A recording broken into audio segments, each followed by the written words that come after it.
Hey all, welcome back to Exile Wargaming, where today, and as always, we're going to be talking about winning with Harlequins in competitive 10th edition Warhammer 40k. Now, I get a lot of questions from individuals wondering how I fare against certain factions or army types, and I thought I'd put together a step-by-step video explaining my thought process, my action plans that I'll utilize against almost every army out there, and what I do when I create my individual lists to make sure that I have the ability to tackle all comers.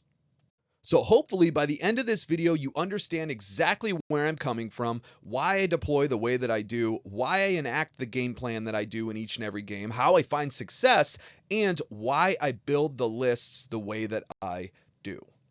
Now, when we start talking about deployment, it really doesn't matter what our map type or a deployment type is. The objectives are typically going to be surrounded by some form of terrain or rune, regardless of where they are. On each and every one of these maps, you're going to have a center objective, unless we're using hidden supplies, and you're still going to have two objectives near the center and, excess runes, whatever it may be. So what we really want to do is create this repeatable action plan. It doesn't matter whether it's search and destroy, and we're in this quarter style deployment, whether it's Crucible of Battle or Tipping Points or Sweeping Engagement or Dawn of War or Hammer and Anvil. We're all going to have roughly the same amount of distance between our deployment zone and our objectives afterwards, with some terrain that we can play around and stage whatever the map looks like.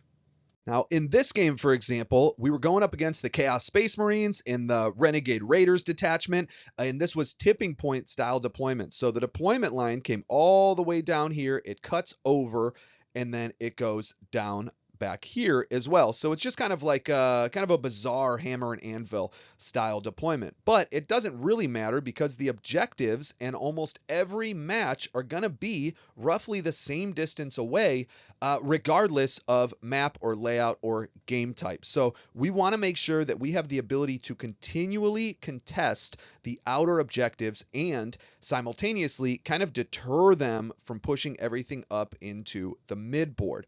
Everything in our army, the way that we deploy, is through symmetry and balance. Everything has a very specific purpose and a time to be utilized. Our units in the midboard, like this big brick with Yvraine and the Vizarch, fights first, feel no pains, we can give it -1 to hit, they have 4-up invulns, is going to be used to either shift to either section of the board or just defend the middle. But our lone ops and our D cannons are very specifically going to play the Joker role. We don't know what our opponent's going to do, and we want to give ourselves the ability for as many extra activations as we need to into these specific objectives. So we're always going to deploy our D cannons to be able to cover at least both of the objectives. We want to make sure that one D cannon is not only covering one objective. This one will cover both of these and get a little bit out here. If we do need to move it up, we absolutely can, and we're going to crash behind this cover as well. This D cannon can do a very, very similar thing afterwards. We want to cover this objective and this objective. We don't know what our opponent's going to do, so we want to give ourselves as much mobility as possible. Now, can you do this with other units in a typical Eldari list or even Drukhari? Absolutely. Warp Spiders are phenomenal for being able to react and respond anywhere across the board. So are a lot of the Fire and Fade units. If you imagine a big unit of bikes with a Farseer getting rerolls to hit, maybe they're getting lethal hits. It is pretty impactful being able to just move wherever you need to at any point in time. But what you're going to see on each flank is that we have 5 total units. This is that symmetry. And we're going to attack these objectives in waves. So depending on what our opponent decides to do, we are going to push up our first unit based on that. So if our opponent is heavily invested in vehicles and equipment, we're probably going to move our Star Weavers up first. If our opponents do not have a lot of vehicles and our Sky Weavers do not have very solid targets or a whole bunch to do, we're going to use them to push up first. They can be the unit that we sacrifice immediately to get our opponent to expose more of their forces for a counter punch afterwards. The goal of this is to be able to continually trade and contest on the outer objectives until we walk away the winner in the final few turns.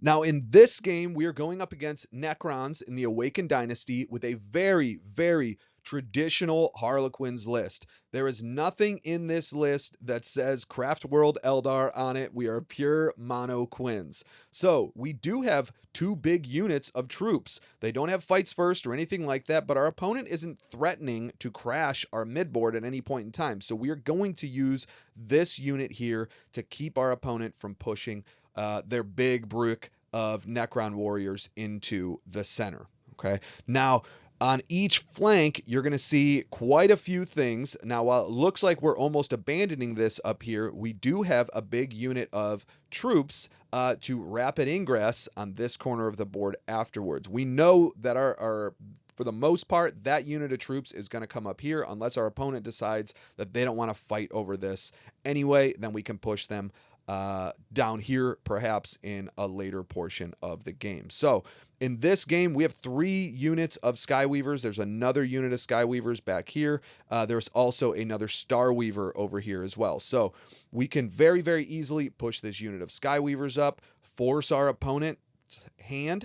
They do not want the Skyweavers catching angles on. They have a Doomsday Arc back here. There's another Doomsday Arc over here, and just being too impactful later on. But they also have a substantial amount of OC in 4. It's not too much, but it means they can't just push something like Illuminator Xeris on here or a Locust Destroyer or whatever it may be. We're forcing our opponent to commit with something a little bit more substantial.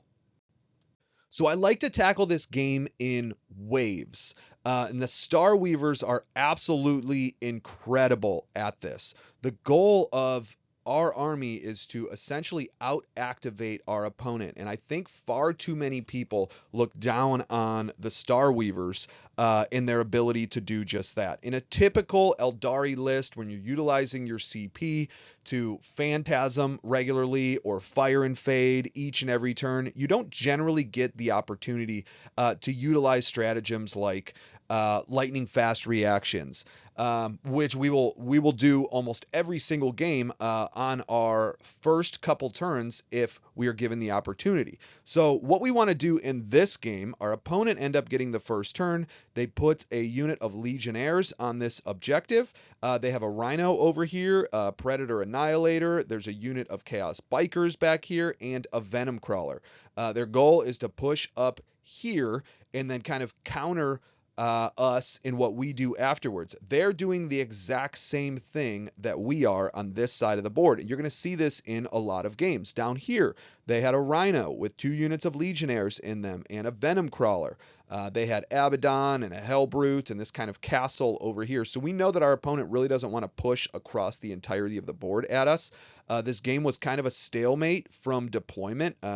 Our Falcons and our Bikes threaten his Predators. His Predators threaten our Falcons. It's just a kind of a nightmare situation. So our opponent ends up pushing their Legionnaires here, forcing us to come up. This is where we decide we're going to bring the Starweaver up as quickly as possible. So we bring the Starweaver up, the troops get out, they throw grenades, we shoot, I believe we were in range of some of the fusion pistols, and we shoot the Starweaver's 6 shuriken cannons in, and we are able to bring down the Legionnaires. Now at the end of the turn, these troops can get back inside of this Starweaver, which is pretty nice for us afterwards. So we want to attack the outer objectives in waves. Typically, we're going to do this over 3 turns. We want to force our opponent out so that we can ambush them afterwards. In a game like this, we are definitely going to prioritize the Starweaver over pushing the Skyweavers up first. These are what are keeping the Rhinos and Venom Crawlers and Predators at bay, and just kind of force the combat afterwards. Okay, we're also going to stage our Falcons over the coming turns to maximize the fusion pistol range. Now, we don't want this Falcon to get shot, but we do want our troops to be able to get out there 3 inches, then move 8 inches, 11, for example, and be able to get their melta rolls on fusion. That is the most impactful way to use them, and this is why almost every single game I'm getting extra value from them. It's because I'm purposely positioning these Falcons so that if our opponents go on the objectives, I'm going to be in melta range. Now, on the flip side, we are staged over here, for example, that if our opponent decided they were going to crash and stack everything on here, we can clap back with the entirety of our force here as well. So we can either attack them in waves or we can come in all at once. In this game, we did end up moving the Skyweavers onto this objective. He ends up pushing out a unit of Immortals to bring them down. We pushed a Starweaver up, one that was behind cover over here. It may have been over here as well, in order to counterpunch our opponent the turn afterwards. Now, we know that this unit is going to go away. Our opponents are going to, I think he ends up doing like a fire and fade type of move onto this objective. So we will not get primary there, but that's okay because we're going to walk away on our turn right here with that ability. So we are up in score primary going into our turn. So essentially what we want to do is force our opponent out, and then we can clap back the turn after, force them to push up the turn after that, and then we clap back with another portion of our force, and then anything that was back here can come in to hold this objective afterwards. Okay, so the goal here is not to have this unit survive forever. The goal is to just have our opponents come out and give us something to interact with. If they don't come out, that's great. We just score primary right here, and we are in a really, really great shape. So that first wave is not meant to score us primary points or anything like that. That first wave is meant to force our opponent out and expose some of their units to get rid of it.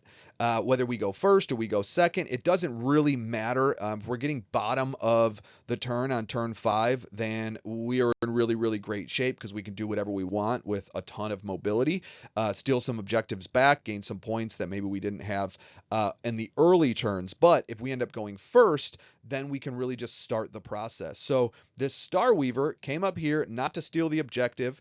We did like to deny them some points, but we knew it was going to go down.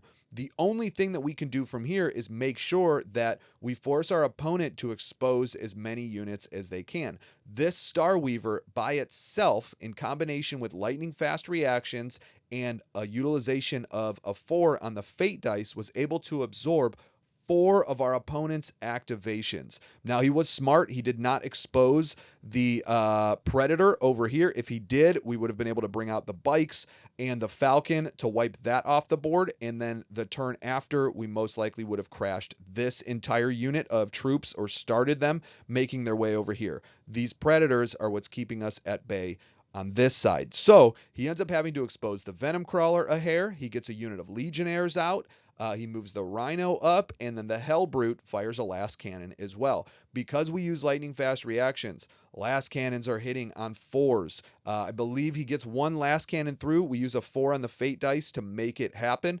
These last cannons coming out of the Legionnaires were hitting on 5s. Nothing happened there. The Rhino wasn't able to bring it down, and the Venom Crawler that he was saving to shoot down our troops that got out ended up having to shoot into the Starweaver afterwards, leaving our troops safe from any more fire afterwards. So now we actually went up a solid unit. We have traded a Starweaver this turn for a unit of Legionnaires, and on the clapback, hopefully we can wipe out 2 or 3 of our opponent's units, and we are making a 1v3 trade at that point, which is really, really beneficial for us.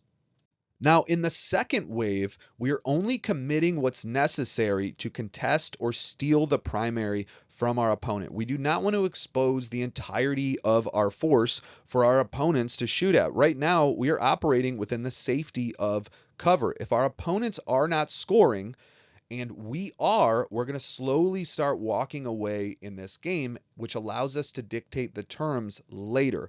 Our opponent has to be able to score and kill our units simultaneously. They can't play afraid forever. So Our unit of troops that got out of the Starweaver over here gets up in position. Again, we can throw grenades. They can charge this unit of Legionnaires. We end up moving our Skyweavers up here to bring down the Rhino. We also have the D cannon in range of this Rhino as well. So we're getting rid of, I believe, 3 OC on this point. Then we're also going to take the objective from them at the end if we're able to get rid of the Legionnaires. They're not scoring anything the following turn. That means they lose 2 turns of primary on this top objective.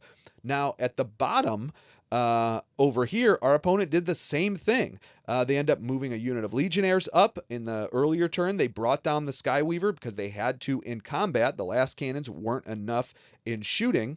And then our troop got out and they charge the unit of Legionnaires that was on this objective afterwards. So now in our opponent's turn, they have to use the other unit of Legionnaires with a Chaos Lord to push back onto this. And we have something like this Falcon over here and a unit of Skyweavers to clap back into them. It's just about making sure you only commit the bare minimum you need to steal or contest that objective, leaving your heavy hitters to be the final say when the game hits in its last couple turns.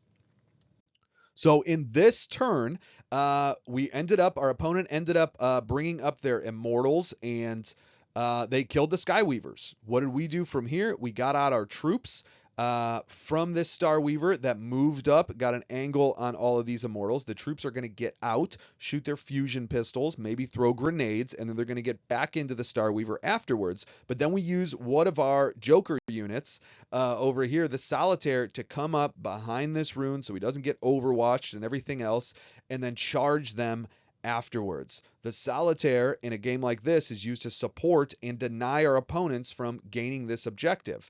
And what the Starweaver does here, again, out activating our opponent, is eliminates the need for this Doomsday Arc that's back here to come out and do anything impactful.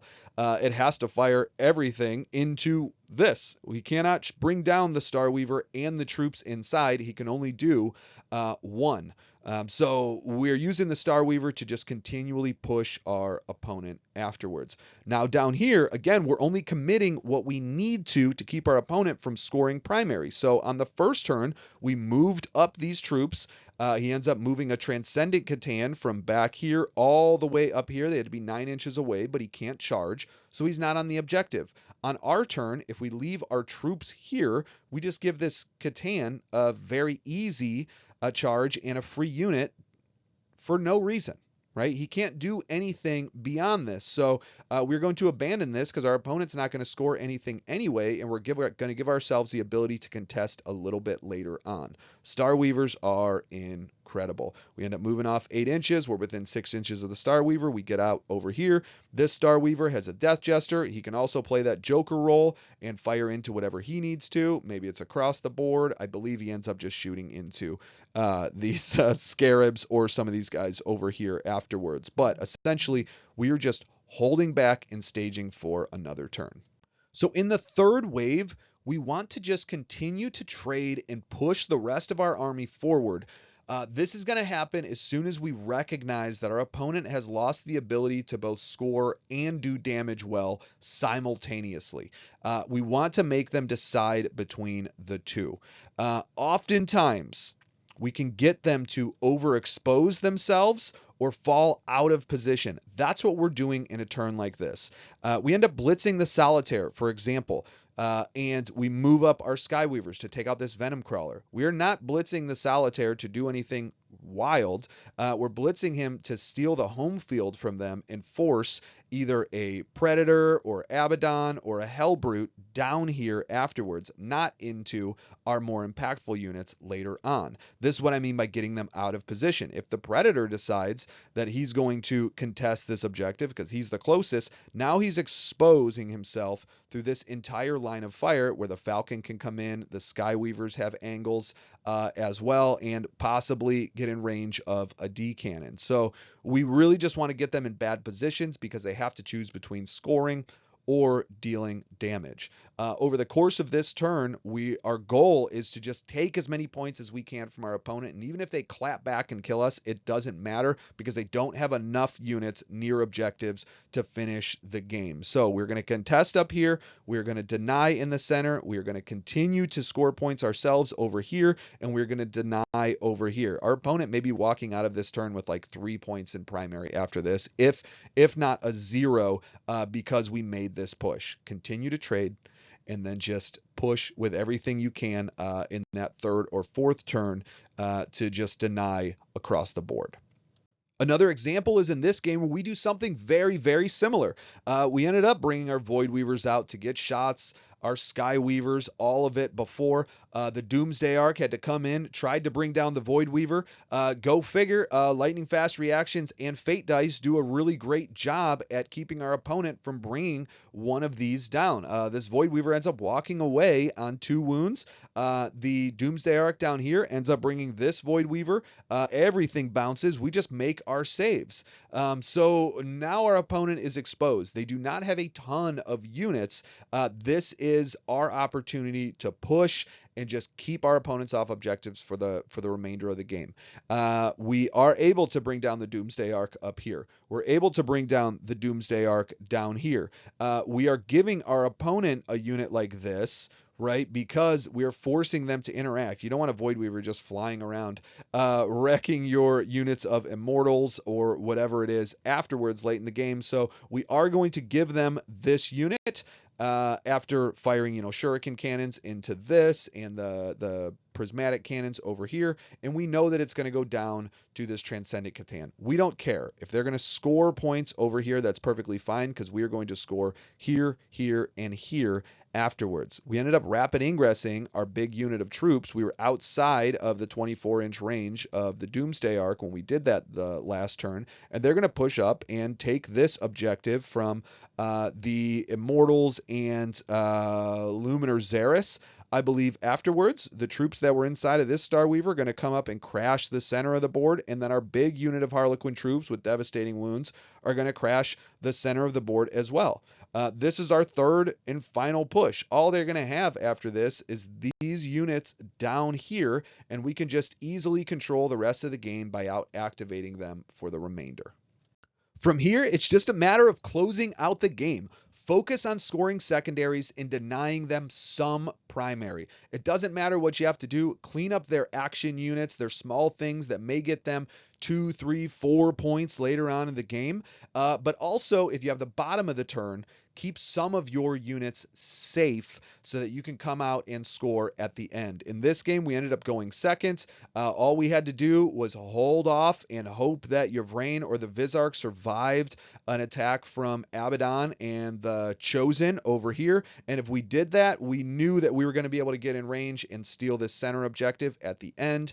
Our opponent ended up putting up Warp Talons over here. We're going to just bring in the Falcon and Tank Shock and just out OC them afterwards.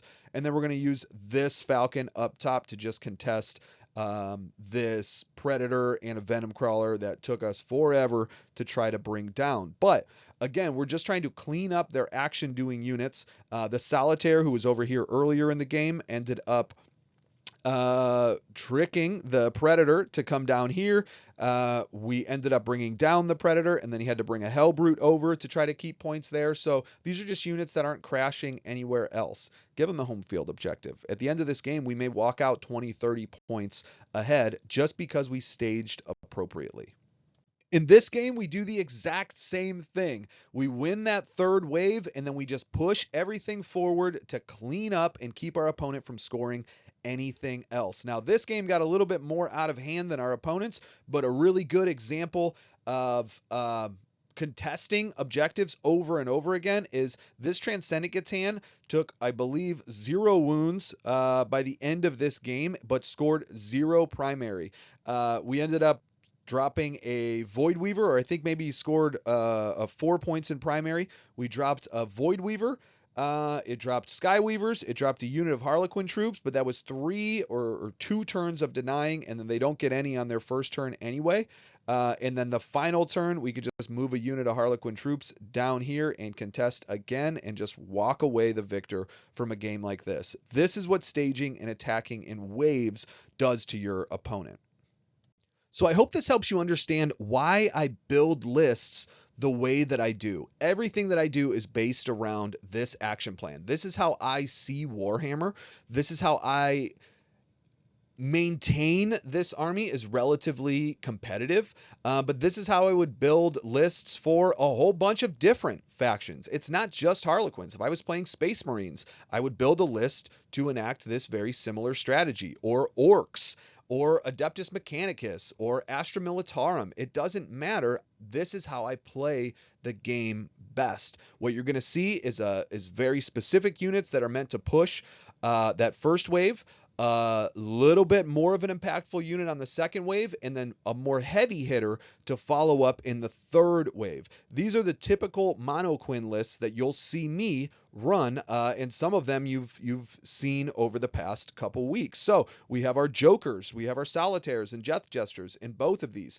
We have Troop Masters attached to big units of troops. This is that final swing. Sometimes we're going to be using something like Void Weavers to cart them around. Sometimes they're just going to be on foot. But what you're going to see is we have an abundance of Star Weavers. We're using the Void Weavers to fill something like a Falcon role or a D-Cannon role. We're going to use Sky Weavers to push up when we need to, or deal with vehicles. But overall, both of these lists are running 19 total units to help us out activate our opponents, and a number of waves to continually push forward in. These are just two good examples if you're looking to enact a battle plan the way that I do, that you can utilize without using anything from the craft world, except for maybe a couple of these wave serpents. They've actually been shockingly good. Now, moving on to another list, if you're excited to play Harlequins, but you're struggling with really aggressive armies, things pushing forward or into your mid board without having enough to counterpunch afterwards, this may be the list. If you can stomach having Yvraine and the Vizarch with your Harlequins, which I believe is perfectly reasonable, this would be my go-to traditional kind of Monoquin list. Solitaire, Death Jester, 2 Troop Masters. These will be in Star Weavers to back up our objectives, maybe for the second or the third wave. But then we have that big brick of Harlequin troops in the center to kind of dissuade our opponent from pushing forward or being too aggressive. The only other unit that you're going to see that is different is a Viper. And the reason we're using a Viper is because we have a ton of Shuriken cannons, and we also have 75 points left over, and we're running 6 units of troops. There's nothing else in our index that we can fill in this spot unless you want to use like a Shadow Seer and, maybe put Weeping Stones or something like that on a Troop Master. I just don't see that being nearly as beneficial as a Viper. You paint this up to look like a Harlequin unit and you are ready to go. Now this unit, even with that big expensive Yvraine brick, is still coming in at 18 total units at 2,000 points on the nose. If I'm going to play traditional Harlequins without a bunch of craft world brethren, this is the list that I would play.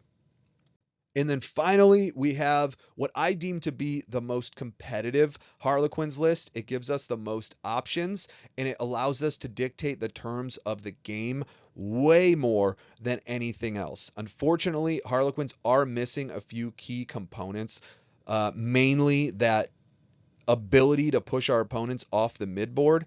What we get in a list like this is just an ability to punch up. The Void Weavers are okay for what they do, but for 15 points more, we get Falcons that are not only a better platform of firepower, but they also make our troops that much better.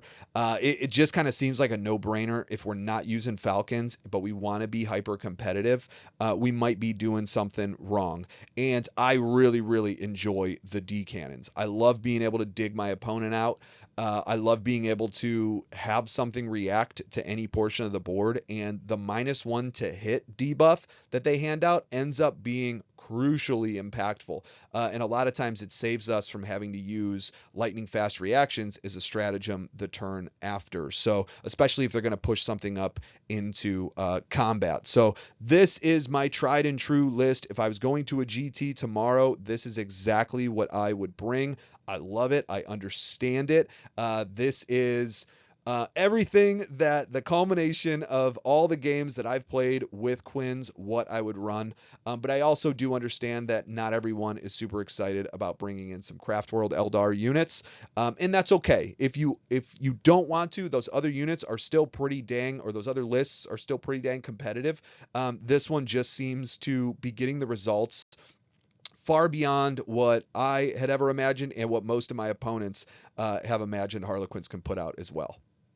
But thank you again. I hope you enjoyed. I hope this gave you some insight into why I build lists the way that I do, how I implement my action plans. I get questions all the time, again, on what I would do against specific factions in specific turns, based on specific situations and scenarios. And to be honest, this is really the only way that I play Warhammer. I do not do very well running elite style armies and lists. That is something I tend to struggle with. But after watching dozens of phenomenal players out there, one of them, probably one of the most inspirational for me in this style of play, was actually Brad Chester, just bringing an abundance of trash units and implementing a strategy very similar to this. It's just how I found success. So this isn't something that I created by any means. It's something that I learned over many, many, many games and watching many professional, essentially Warhammer players out there. And I hope it was enough to kind of get you all pointed in the right direction if you're truly serious about getting into Harlequins. This strategy is not meant just for us. You can do this in a wide range of different factions. And once you start understanding your ranges, your distances, how to interact with the objectives, and how your opponents are going to respond or how they must respond on any given turn, it really changes the mindset on how you approach each and every one of these games. But I really, really appreciate you all. I hope this was helpful. Please like, share, subscribe, join the Discord, comment. Any little bit helps more than you could possibly imagine. We are on the verge of 1,000 subscribers, which is way beyond what I imagined when I first started this channel. To be honest, I found myself winning games that no one expected, and I was just excited to kind of put it out there. I never expected that many of us to be Harlequin players, just kind of dying for something fun to happen. And I'm so grateful to be able to put these videos out for you. So thank you again. I'll see y'all in the next video.